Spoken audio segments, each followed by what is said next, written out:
بسم اللہ الرحمن الرحیم۔ السلام علیکم ناظرین۔ ایرانی صدر سید ابراہیم رئیسی اور ان کے ساتھیوں کے انتقال کے بعد اس انتقال کی اصل وجوہات جو ہیں وہ سامنے آ گئی ہیں۔ وہ اصل وجہ کیا تھی وہ بھی آپ کو بتائیں گے، اور ان کی افسوسناک اس سانحے کے بعد اب ایران میں کیا کیا جا رہا ہے اور کیا سوچا جا رہا ہے یہ بھی آپ کو بتائیں گے۔ پوری دنیا افسردہ ہے۔ پاکستان کی طرف سے افسوس کا اظہار کیا گیا ہے۔ صدر پاکستان اور وزیر اعظم پاکستان نے افسوس کیا ہے۔ سعودی عربیہ کے حکمرانوں نے، محمد بن سلمان نے افسوس کا اظہار کیا ہے۔ ترکی کے سربراہ جناب طیب اردگان نے افسوس کا اظہار کیا ہے۔ ادھر رشیا سے پیوٹن نے افسوس کا اظہار کیا۔ پوری دنیا افسردہ ہے اس ساری صورتحال پر، اس افسوسناک سانحے پر، لیکن ایران کے اندر بھی اتنا زیادہ افسوس کی صورتحال پیدا ہو گئی ہے کہ انہوں نے سوگ کا اعلان کر دیا اور اپنا قومی پرچم سرنگوں کر دیا ہے۔ اس واقعے میں جو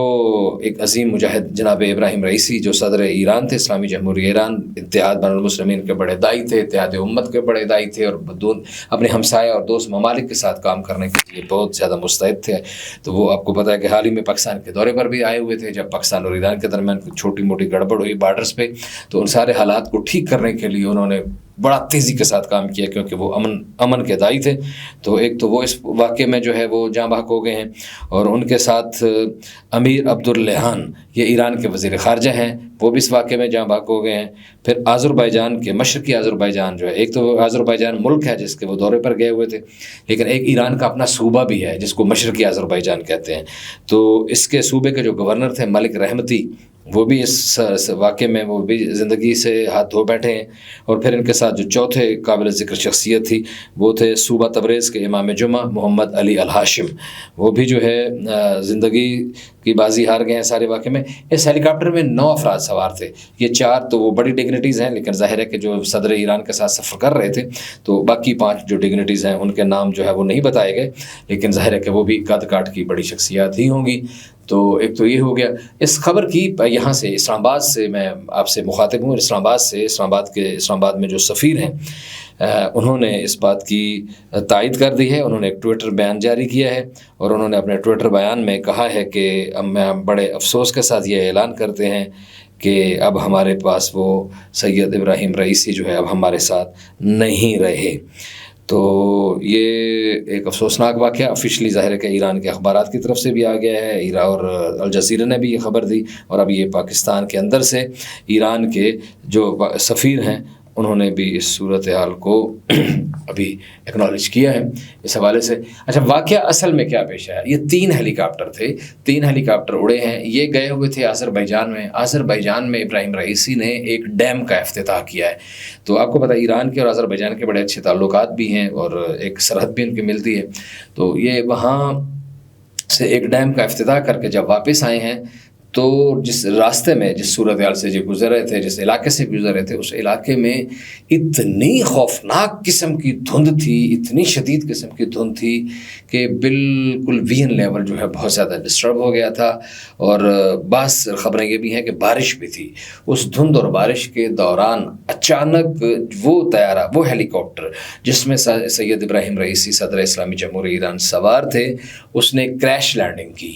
یا وہ کسی پہاڑی سے ٹکرا گیا۔ ایرانی میڈیا نے جو پہلے خبر دی ہے انہوں نے یہ کہا کہ اس نے کریش لینڈنگ کی، اور اس کریش لینڈنگ کے دوران ہی وہ پہاڑیوں سے ٹکرا کے وہ پاش ہو گیا، اور ساتھ ہی اس ہیلی کاپٹر کو آگ لگ گئی۔ اس کے بعد میں گوئیاں شروع ہو گئی، اور بہت زیادہ کنسپریسی تھیوری بھی آئی ہیں کہ یہ کوئی اٹیک تو نہیں کیا گیا، نشانہ تو نہیں بنایا گیا، کہیں ان کو یہ وہ جو جنگ لڑ رہے ہیں جن ممالک کے خلاف، تو ان کی طرف سے کوئی سازشی تھیوری تو نہیں ہے، کیونکہ یہ اس تھیوری کی اور اس چنچے ہوئی گوئیاں کی بڑی وجہ بھی ہے۔ وہ وجہ یہ ہے کہ ظاہر ہے کہ آپ کو پتہ ہے کہ ان کے ایک بہت بڑے مشہور اسٹریٹجسٹ جو تھے، بڑے اسٹریٹجی بنانے والے ایک جرنیل جو تھے قاسم سلیمانی، تو ان کو نشانہ بنایا گیا تھا جب وہ عراق میں شاید بغداد ایئرپورٹ پر تھے، اور وہ جیسے ہی اترے تو ان کو وہاں نشانہ بنایا گیا تھا۔ تو یہ بھی تھیوری اس کے ساتھ جوڑنے کی کوشش کی جا رہی ہے کہ شاید ظاہر ہے کہ اب تو ایران کھلا فلسطینیوں کی حمایت کر رہا ہے اور اس جنگ میں کھل کے موجود ہے، ان کی سپورٹ کرتا ہے، تو شاید یہ اس طرح کا نشانہ بنایا گیا۔ لیکن ابھی تک کی جو موصولہ اطلاعات ہیں وہ یہ ہیں، ایران کے اندر سے جو اطلاعات آ رہی ہیں، ایران کے سفارت خانے سے جو لوگ موجود ہیں جو وہ بتا رہے ہیں، اور جو ایرانی میڈیا جو بات بتا رہا ہے وہ یہی بات بات بتا رہا ہے کہ یہ کوئی اس طرح کی بالکل کوئی واقعہ نہیں ہے، بالکل ایسی سیاسی تھیوری میں نہیں پڑھنا چاہیے کہ یہ اصل میں واقعہ ہی ایسے ہوا ہے کہ موسمیاتی جو گڑبڑ ہے، اس کی جو تبدیلی تھی، اس کی جو صورتحال تھی، تو اس میں یہ ایسا پیش ہے۔ اچھا، اس میں ایک بات اور بڑی پریشان کن ہے، یہ دیکھنے والی بات یہ ہے کہ باقی کدھر گئے نا، باقی کدھر گئے؟ 2 جو ہیلی کاپٹر تھے وہ ان کے ساتھ ان کا رابطہ منقطع ہو گیا، اور وہ اس کے بعد وہ ان کا آپس میں جب تعلق نہیں رہا، رابطہ نہیں رہا، تو وہ ایران کی سرحد میں ادھر آ گئے، یا تبریز کے، ظاہر ہے کہ یہ 100 کلومیٹر کا ہے، 110 کلومیٹر کا فاصلہ ہے تبریز سے جہاں یہ واقعہ پیش آیا ہوا ہے۔ تو اس کے بعد پھر ساری رات یہ تلاش کرتے رہے ہیں، جب تک ظاہر ہے حالات تو ایسے نظر آ رہے تھے کہ وہ صدر ایران اور باقی ان کے ساتھی نہیں بچ سکیں گے، لیکن دعائیں تھیں، اور اللہ سے بندہ آخری وقت تک توقع رکھتے ہیں لوگ کہ اللہ کرے کہ شاید کوئی ایسا واقعہ، کوئی ایسا معجزہ رونما ہو جائے کہ جیسے جان بچ گیا۔ لیکن جب یہ سارے وہاں لوگ، ان کی ریسکیو ٹیمیں پہنچیں اور انہوں نے ساری صورتحال کو دیکھا، ساری صورتحال جائزہ لیا، پھر جنگلوں میں، پہاڑوں میں سرچ کی، اور جب دیکھا کہ کوئی بھی شخص بچا ہوا نہیں ملا، تو اس کے مطابق پھر یہ ان کو پھر انہوں نے ڈکلیئر کیا کہ یہ معاملہ ہے۔ اچھا، اب یہ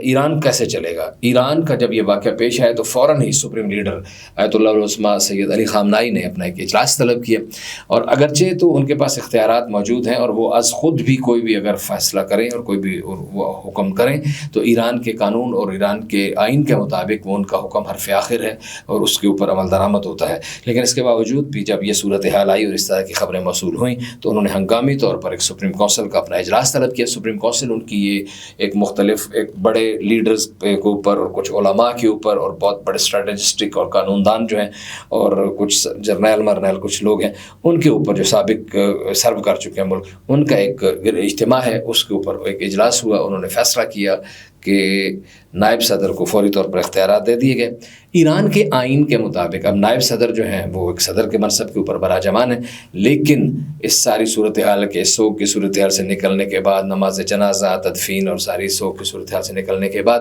ایران کے آئین کے مطابق 50 دن کے اندر اندر ان کو انتخابات کرانا ہوں گے۔ 50 دن میں انتخابات ہوں گے، اور ان انتخابات میں جو بھی لوگ حصہ لیں گے اور جو بھی جیت کے آئیں گے وہ اگلے صدر منتخب ہو جائیں گے۔ تو یہ ایک صورتحال ہے، اور ابھی یہی جو موجودہ نائب صدر ہیں یہ اس ملک کو اپنے اس حساب سے چلائیں گے، اور اس میں جنازے میں جو ہے کہ ظاہر ہے کہ جنازے کا بھی باضابطہ اعلان نہیں ہوا کہ ان کا جنازہ کب ہوگا۔ جس وقت ہم بات کر رہے ہیں ہو سکتا ہے کہ اس کا فوری بات ہی ہو جائے، تو جنازے کا جیسے یہ اعلان ہوگا تو پھر یقیناً دنیا بھر کے سربراہان مملکت، وزرائے خارجہ، ظاہر ہے کہ ایک سربراہ مملکت کا انتقال ہوا ہے اور وہ بھی بڑے افسوسناک حالات میں، تو وہ اس کے اوپر پھر وہ اس میں جنازے میں شریک بھی ہوں گے۔ اس خبر کو پاکستان میں بہت ہی افسوسناک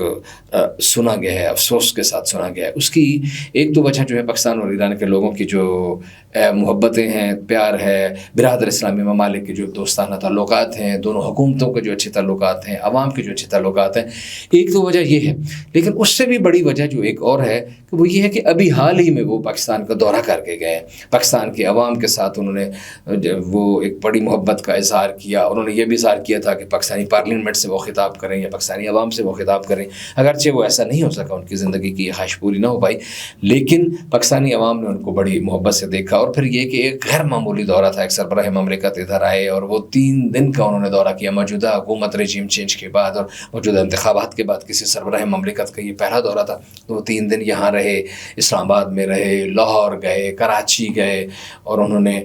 بزنس کے حوالے سے اور بہت سارے معاملات میں بات چیت کی، بہت سارے معاہدات ہوئے، بہت ساری یادداشتوں پہ دستخط ہوئے۔ تو ظاہر ہے اس وجہ سے بھی پاکستان میں ان کے انتقال کی خبر کو بہت ہی دکھ کے ساتھ سنا گیا ہے، اور پاکستان کے لوگ اس واقعے پہ رنجیدہ ہیں، اور ہم بھی بذات خود بھی بنفس نفیس بھی اپنے اس پلیٹ فارم سے ہم حکومت ایران سے، رہبر معظم آیت اللہ العظمیٰ سید علی خامنائی سے، اور ایران کی تمام سپریم لیڈرشپ سے، اور ایران کی تمام حکومت سے، اور اس کے علاوہ ایران کے تمام عوام سے، پاکستان میں موجود ایران کے ایمبیسی کے اہلکار اہلکاروں سے اور باقی بھی جو لوگ جہاں